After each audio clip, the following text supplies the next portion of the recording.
श्रीमद् भागवत महापुराण पंचम स्कंद 12वां अध्याय। रहुगण का प्रश्न और भरत जी का समाधान। राजा रहुगण ने कहा, भगवन, मैं आपको नमस्कार करता हूँ। आपने जगत का उद्धार करने के लिए ही यह देह धारण की है।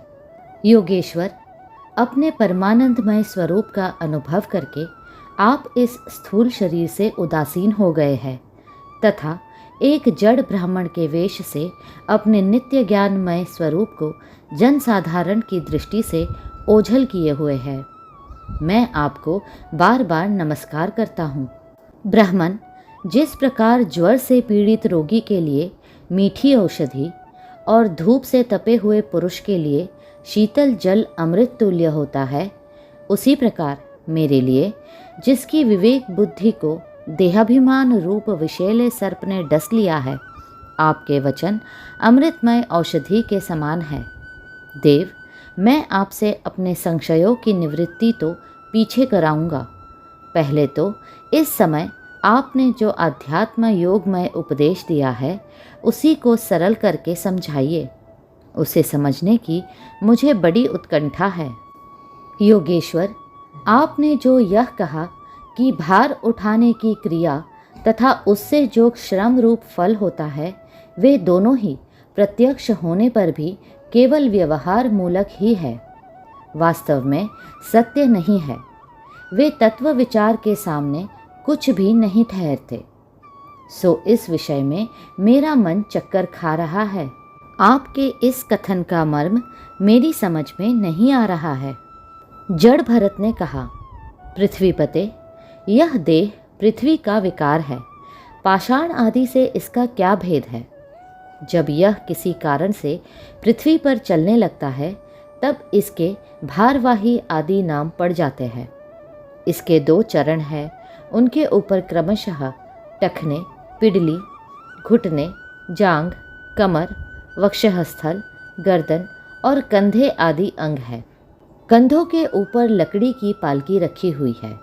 उसमें भी सौवीर राज नाम का एक पार्थिव विकार ही है, जिसमें आत्मबुद्धि रूप अभिमान करने से तुम, मैं सिंधु देश का राजा हूँ, इस प्रबल मत से अंधे हो रहे हो। किंतु इसी से तुम्हारी कोई श्रेष्ठता सिद्ध नहीं होती। वास्तव में तो तुम बड़े क्रूर और धृष्ट ही हो। तुमने इन बेचारे दीन दुखिया कहारों को बेगार में पकड़कर पालकी में जोत रखा है और फिर महापुरुषों की सभा में बढ़ बढ़कर बातें बनाते हो कि मैं लोगों की रक्षा करने वाला हूँ। यह तुम्हें शोभा नहीं देता। हम देखते हैं कि संपूर्ण चराचर भूत सर्वदा पृथ्वी से ही उत्पन्न होते हैं और पृथ्वी में ही लीन होते हैं। अतः उनके क्रिया भेद के कारण जो अलग अलग नाम पड़ गए हैं, बताओ तो उनके सिवा व्यवहार का और क्या मूल है?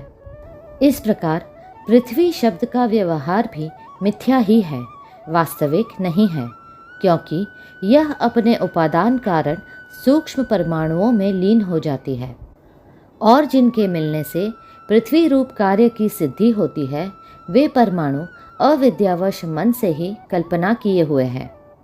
वास्तव में उनकी भी सत्ता नहीं है।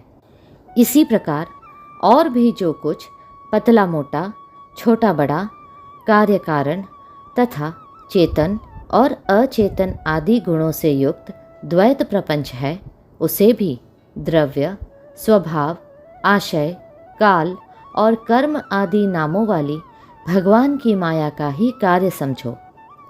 विशुद्ध परमार्थ रूप अद्वितीय तथा भीतर बाहर के भेद से रहित परिपूर्ण ज्ञान ही सत्य वस्तु है। वह सर्वांतरवर्ती और सर्वथा निर्विकार है। उसी का नाम भगवान है और उसी को पंडित जन वासुदेव कहते हैं। रहुगण, महापुरुषों के चरणों की धूलि से अपने को नहलाए बिना केवल तप, यज्ञ आदि वैदिक कर्म, अन्न आदि का दान, अतिथि सेवा, 3 सेवा आदि गृहस्थोचित धर्मानुष्ठान, वेदाध्ययन अथवा जल, अग्नि या सूर्य की उपासना आदि किसी भी साधन से यह परमात्म ज्ञान प्राप्त नहीं हो सकता। इसका कारण यह है कि महापुरुषों के समाज में सदा पवित्र कीर्ति श्री हरि के गुणों की चर्चा होती रहती है, जिससे विषय वार्ता तो पास ही नहीं फटकने पाती।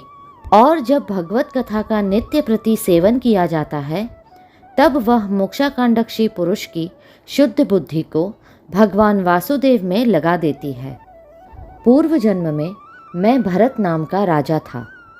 ऐहिक और पारलौकिक दोनों प्रकार के विषयों से विरक्त होकर भगवान की आराधना में ही लगा रहता था।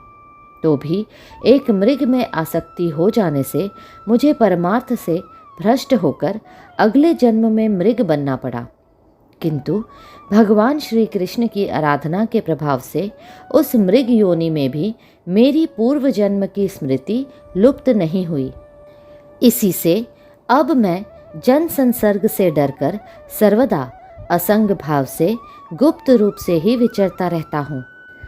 सारांश यह है कि विरक्त महापुरुषों के सत्संग से प्राप्त ज्ञान रूप खड्ग के द्वारा मनुष्य को इस लोक में ही अपने मोह बंधन को काट डालना चाहिए। फिर श्री हरि की लीलाओं के कथन और श्रवण से भगवत स्मृति बनी रहने के कारण वह सुगमता से ही संसार मार्ग को पार करके भगवान को प्राप्त कर सकता है। अगला अध्याय शीघ्र ही साझा होगा। कृपया करके लाइक, सब्सक्राइब और शेयर करें। Hare Krishna, Krishna Krishna